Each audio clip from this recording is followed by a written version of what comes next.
Carrot வைத்து பொரியல் பண்றதெல்லாம் ஓல்டு ஸ்டைல். இப்போ இதுதான் ட்ரெண்டு. டேஸ்ட் அல்லுதே. வீட்டில் 2 கேரட் இருந்தாலே ரொம்ப எளிதாகவும் ருசியாகவும் இனிப்பு செய்யலாம். முதல்ல கேரட்டோட தோலை சீவி சிறிய துண்டுகளா நறுக்கி ஒரு பாத்திரத்துல தண்ணீரை ஊற்றி வேக வைக்க வேண்டும். கேரட் நன்றாக வெந்ததும் அதை மிக்சியில் போட்டு மென்மையான பேஸ்டாக அரைக்க வேண்டும். கேரட்ல உள்ள நார்ச்சத்து மற்றும் வைட்டமின் ஏ காரணமாக இது ஆரோக்கியத்துக்கும் நல்லது. இந்த கேரட் பேஸ்ட் தான் இனிப்பின் முக்கிய சுவை தரக்கூடிய பகுதி. அடுத்து ஒரு பாத்திரத்துல பாலை ஊற்றி அடுப்புல வச்சு கொதிக்க விட வேண்டும்.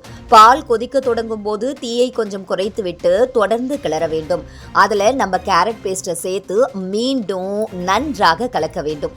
சில நிமிடங்கள்ல பாலும் கேரட்டும் சேர்ந்து கெட்டியாக ஆரம்பிக்கும். அந்த நேரத்தில் சர்க்கரை, ஏலக்காய் தூள், முந்திரி, பாதாம் போன்றவற்றை சேர்க்க வேண்டும். இவை இனிப்புக்கு ஒரு தனித்துவமான ருசியும் நல்ல வாசனையும் கொடுக்கும். தொடர்ந்து மிதமான சூட்டில் கலக்கி கொண்டே இருக்க வேண்டும். அப்பதான் கலவை அடிப்பிடிக்காமல் கெட்டியாகும். சிறிது நேரம் கழித்து கலவை நன்றாகவும் கெட்டியாகவும் சீரான அடர்த்தியுடனும் இருந்தால் அடுப்பை அணைக்க வேண்டும். கொஞ்சம் ஆறியதும் 1 டம்ளர் அல்லது கிண்ணத்தில் ஊற்றி பரிமாறலாம். சூடாக இருந்தாலும் ருசி, குளிர வைத்து சாப்பிட்டாலும் இன்னும் ருசி. வீட்டிலேயே செய்யக்கூடிய இந்த கேரட் இனிப்பு குழந்தைகளுக்கும் பெரியவர்களுக்கும் பிடிக்கும். நேரம் குறைவாக இருந்தாலும் ஆரோக்கியத்தோடு கூடிய ஒரு நல்ல இனிப்பு வேண்டுமானாலும் இந்த ரெசிபி ஒரு சிறந்த தேர்வாகும்.